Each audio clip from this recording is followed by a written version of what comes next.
In today's video, I'm going to teach you how to find your GoHighLevel API key, a crucial piece of information that allows you to integrate with various applications and automate workflows effectively. Before we dive in, make sure you're prepared by having access to your GoHighLevel account. First, let's start by logging into your GoHighLevel account. I recommend using a web browser for this task, as the full interface will be easier to navigate than a mobile version. Once you've successfully logged in, you'll be greeted by your dashboard. On the left side of this page, you'll notice a sidebar filled with different options. What you want to do is locate the one labeled Settings. Go ahead and click on that. Now that you're in the Settings menu, you'll see several options available to you. Depending on your account type, you will likely either see Business Profile or Company Settings. These are your next destinations, and they're where you'll typically manage core details about your business or company.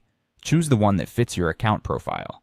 This area offers a wide range of configurations, from branding elements to user permissions, so it's a good idea to familiarize yourself with what's available here in general to better manage your account.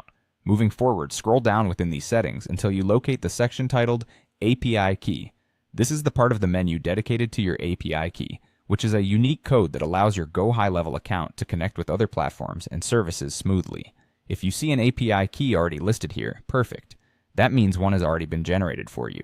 If not, don't worry. Look for a button or link that says Generate API Key and click on it. This will automatically create a new key for you. Now, it's extremely important to handle this next step with care. Once your API key is displayed on your screen, you need to copy it. You can simply use your mouse or keyboard shortcuts to select and copy the text. However, remember, your API key is very similar to a password in this regard. It's essential to keep it secret and secure. Store it in a safe location, whether that's a password manager or another secure tool, to ensure that it doesn't fall into the wrong hands.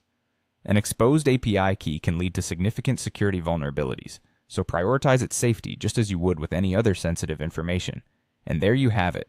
You've successfully found and, if necessary, generated your GoHighLevel API key.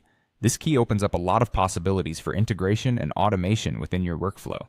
Remember, the more familiar you become with these tools, the more efficiently you can run your business operations. Thanks for watching, and feel free to explore other videos for more helpful tips and tutorials on GoHighLevel.